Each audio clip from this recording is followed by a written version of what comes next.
myocardial infarction, acute myocardial infarction, or in short, heart attack. So, it is the severe form of ischemia to the heart. When blood supply to the heart is decreased, but not completely stopped,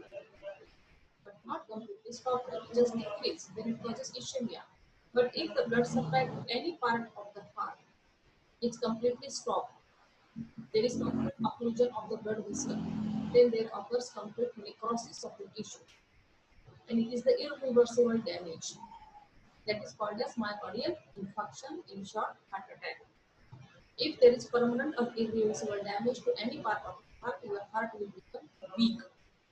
Your heart will become weak. The pumping capacity of the heart will become or will decrease.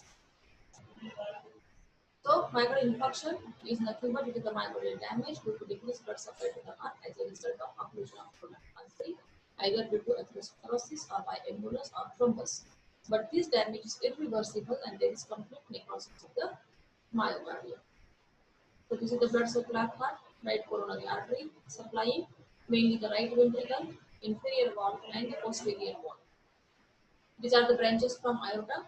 This is the left main coronary artery. Then this is the circumflex. This is the left anterior descending, which are supplying mainly the left ventricle and the anterior part of interventricular septum. So anterior wall is mainly supplied by left coronary or mainly supplied by left anterior descending. So obstruction or the damage to the heart depend on which blood vessel is affected.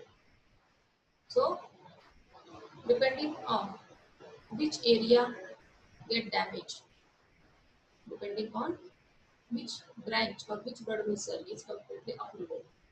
So location and types of myocardial infarction. Obstruction to the left anterior descending artery.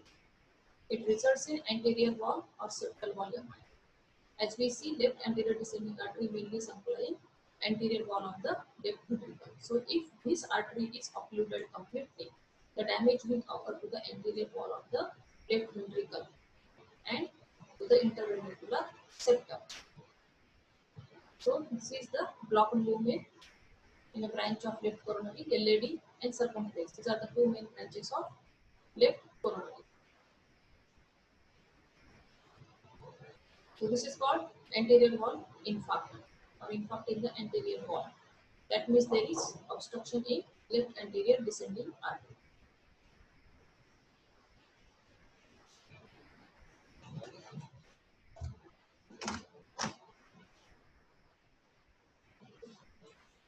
See, obstruction to the circumflex artery results in posterior wall MI and lateral wall MI. This is the circumflex artery. It mainly supplying the lateral wall.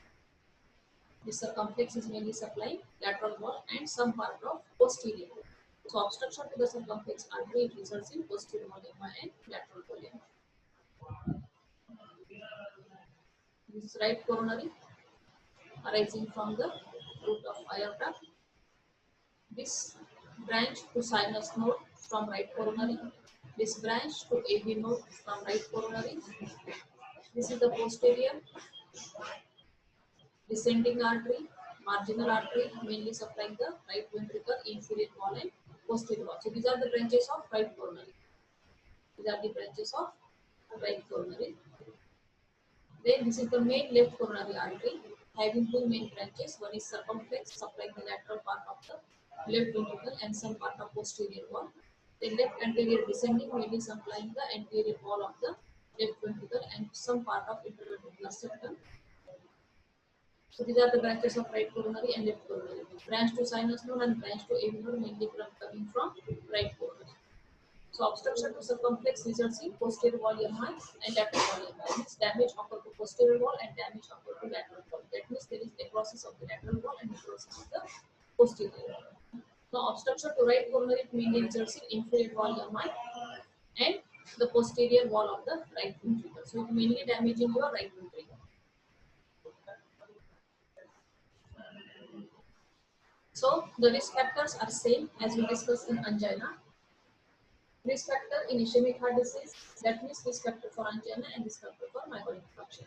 So age-related atherosclerotic changes, uncontrolled hypertension, diabetes, your addictions, your overweight, your high cholesterol level, high lipid level, physical inactivity, everything. So these are the main risk factors. See, obesity, that means high cholesterol, high lipid, stress, physical inactivity, uncontrolled hypertension, uncontrolled diabetes, physical inactivity, and addictions. So that smoking is more dangerous. But alcohol, tobacco, chewing also are the risk factors. And male sex and advanced age, because atherosclerotic changes are age related.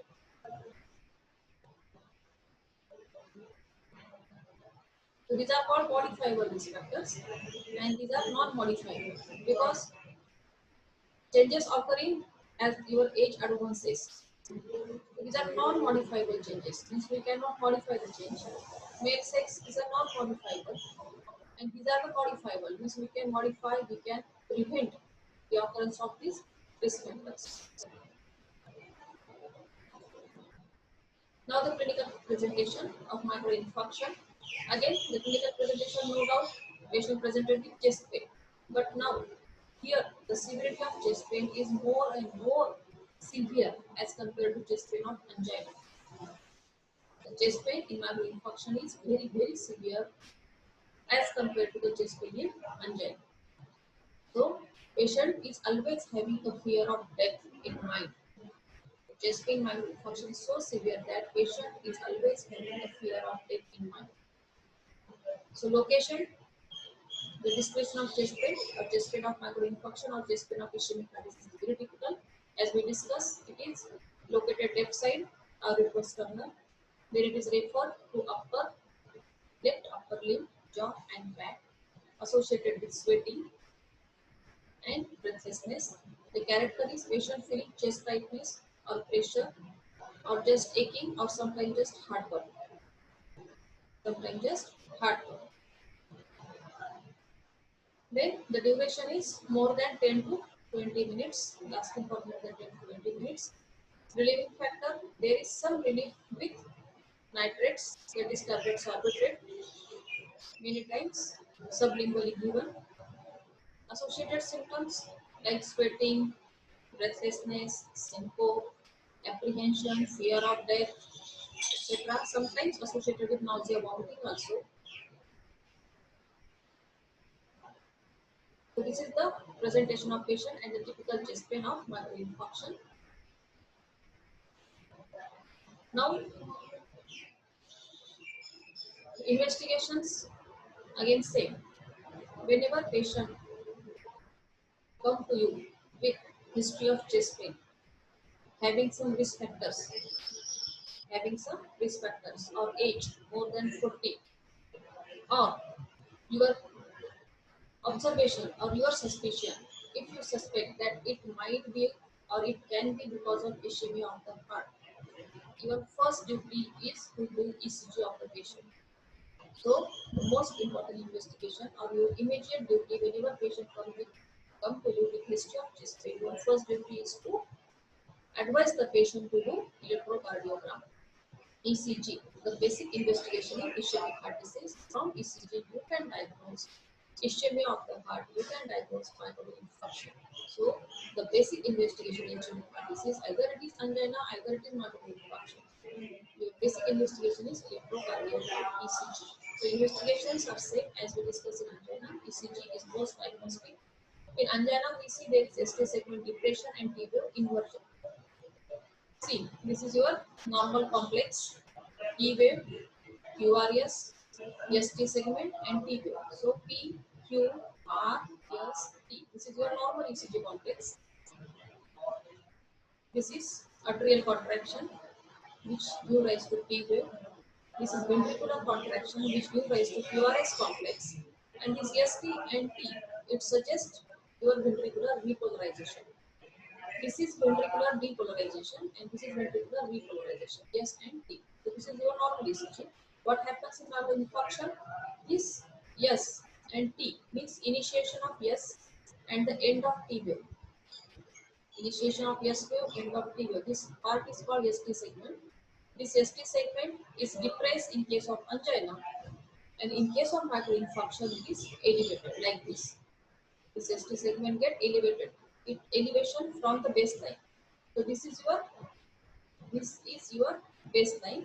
So this ST segment is get elevated from baseline. So see, this is called ST segment elevation, which is diagnostic of myocardial infarction.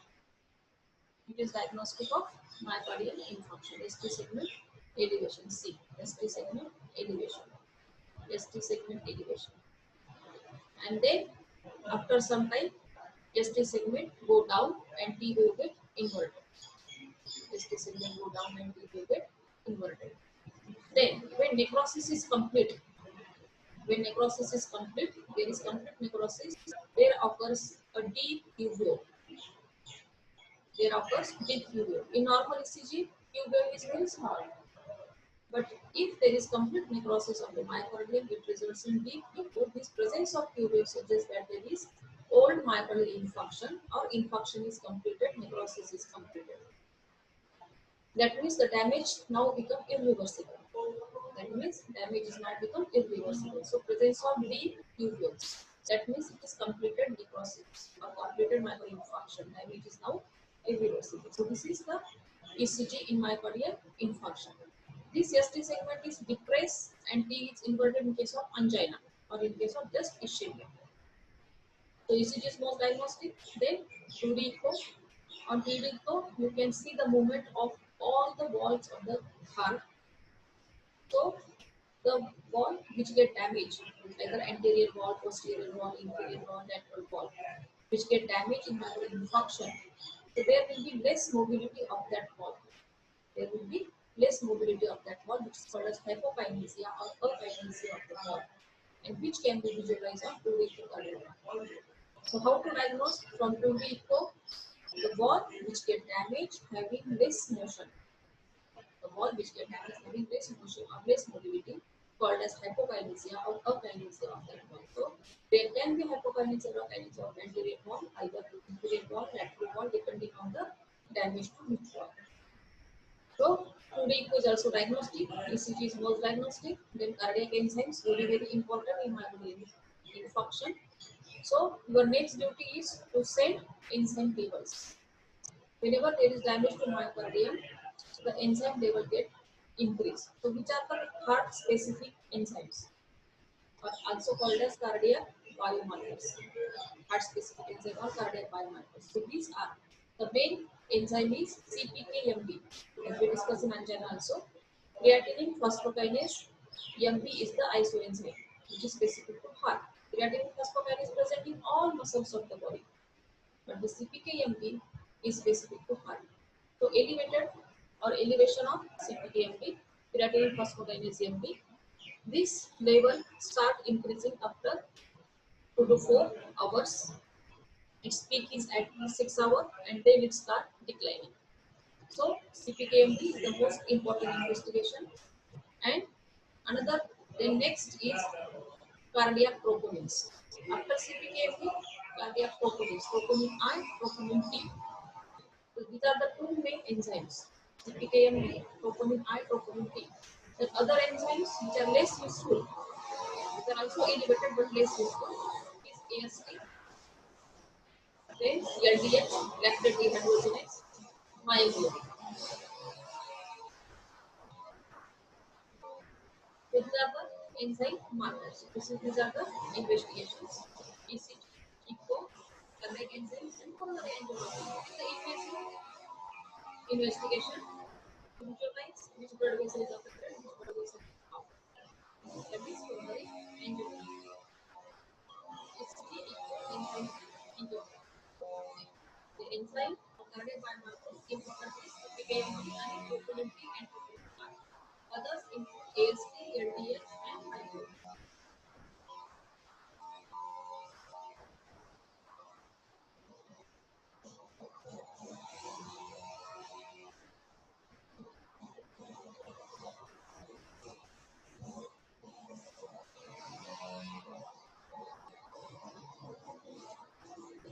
Now the treatment part.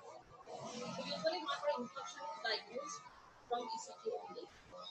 If there is elevation, that means patient is having heart attack.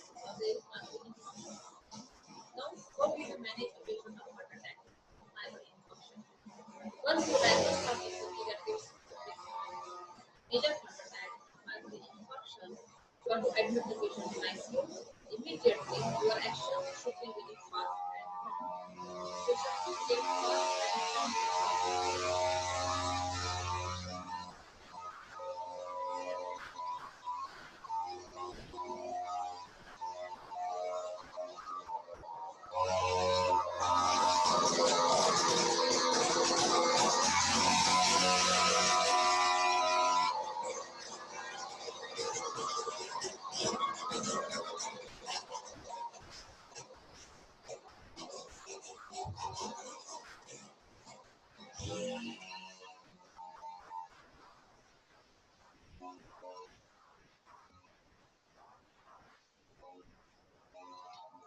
have to admit the patient in ICU. You have to start oxygen supply to the patient.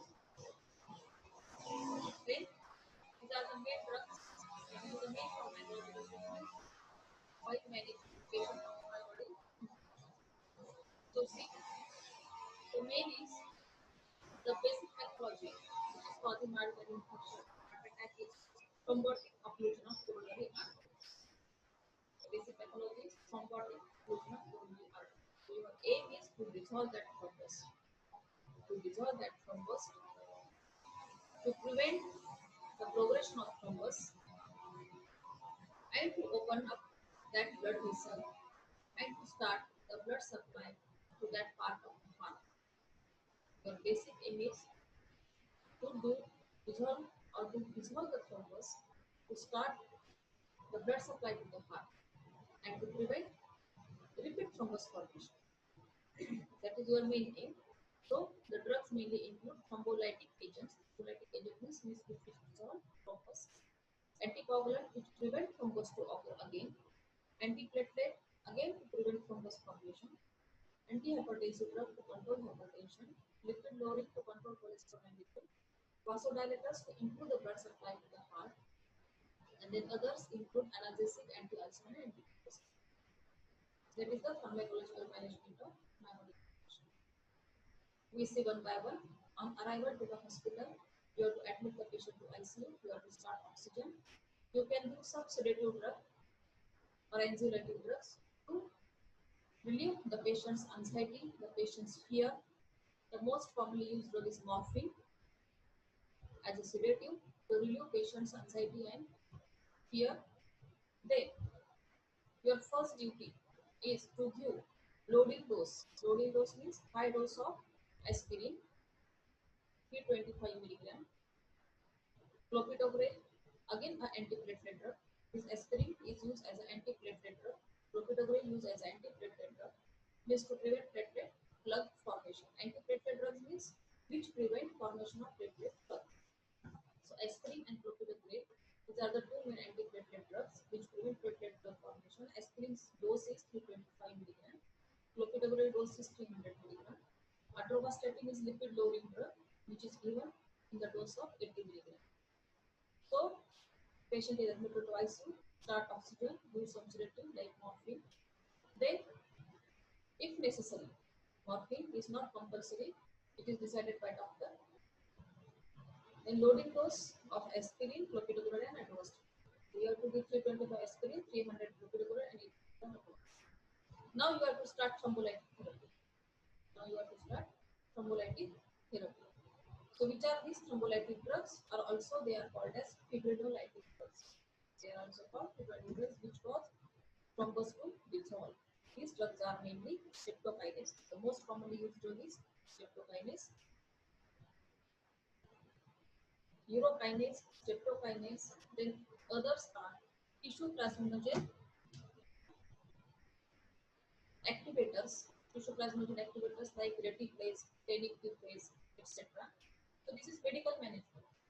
This is pharmacological or medical management to use thrombolytic drug or fibrinolytic drug. Otherwise, you can directly do the patient's angiography if setup is available. If setup is available, you can do patient's coronary angiography. You can visualize which blood vessel is affected, which blood vessel is occluded, and you can immediately put a stent in that blood vessels. And so you can immediately do angioplasty to the patient to open up that blood vessel. And once you open that blood vessel with the help of stent, the blood supply to the heart will resume and the damage can be prevented. Whenever patient presented with ST segment elevation in ECG, that means there is a heart attack. So at this stage, before the necrosis to occur completely, the time period required for the necrosis to complete is 6 hours from the onset of chest pain. The time period for the necrosis to complete is 4 to 6 hours from the onset of chest pain. If within 4 to 6 hours you are doing any intervention from the start of chest pain, within 4 to 6 hours, if you are giving patient to one of the fibrinolytic drug, or you do immediate angioplasty to the patient, you can do immediate angioplasty to the patient. The reversible damage you can prevent this reversible become irreversible. If you manage the patient within 4 to 6 hours, you can save the heart of the patient. You can save the heart of patient. You can prevent the irreversible damage to the organ. Means you have to do intervention before the necrosis is completed. Before the necrosis is completed, you have to do intervention. For that, patient also should arrive to the hospital within 4 to 6 hours.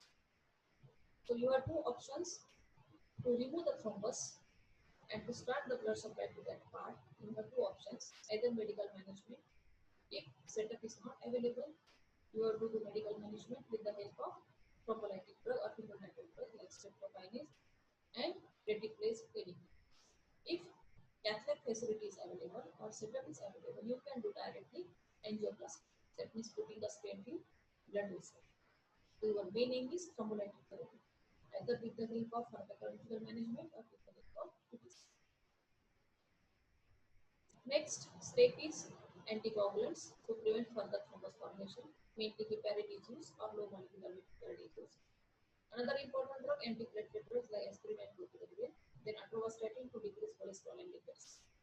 Anti-anginal drugs means vasodilators to improve the blood supply to the heart, to improve the blood supply to the coronary, mainly the nitrates, beta blockers, which are called anti-anginal drugs. Then vasodilators like AC inhibitors, angiotensin converting enzyme inhibitor. These are again used to improve the blood supply to the heart and to decrease the afterload. To decrease afterload, so that your heart has to pump against less resistance and your heart has to do less work. You have to give rest to the heart. Your heart is damaged. Your heart is damaged. Your heart is suffering. So your aim is to decrease the workload of the heart to give maximum rest to the heart. So by giving AC inhibitors, these are the vasodilator drugs. They do vasodilatation of the arterial fluid or arteriolar dilator so that your heart has to pump against less resistance. Your heart will get rest. The workload of the heart is decreased. That is the basic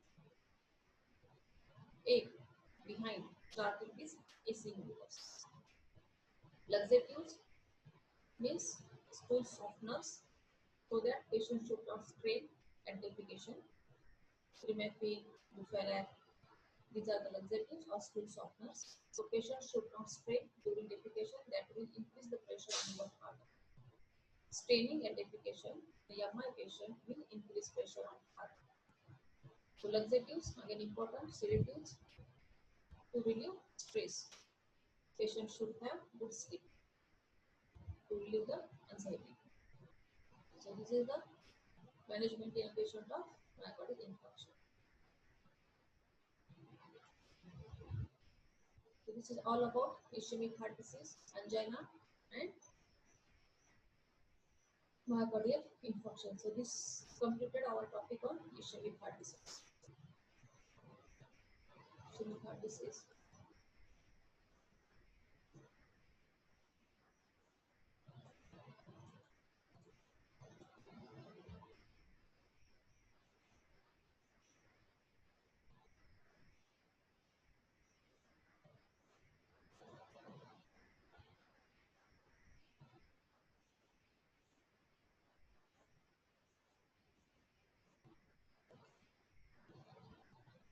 So this completed topic of ischemic heart disease. Now we next proceed for heart failure. What is heart failure? We are hearing this word from rheumatic heart disease. We are hearing this word from rheumatic heart disease. So heart failure is one of the most common complications of ischemic heart disease also. Heart failure is one of the most common complications of ischemic heart disease also. If patient is not properly managed, if patient comes to you very late, then if there is irreversible damage to the heart, the pumping capacity of heart is decreased and ultimately your patient land in heart failure or your heart failed to act as as a pump. So heart failure is a very common complication of ischemic heart disease. Another most common complication of ischemic heart disease is arrhythmias, cardiac arrhythmias. So heart failure, cardiac arrhythmias, these are the two main complications of ischemic heart disease. So we have to discuss next time or tomorrow about the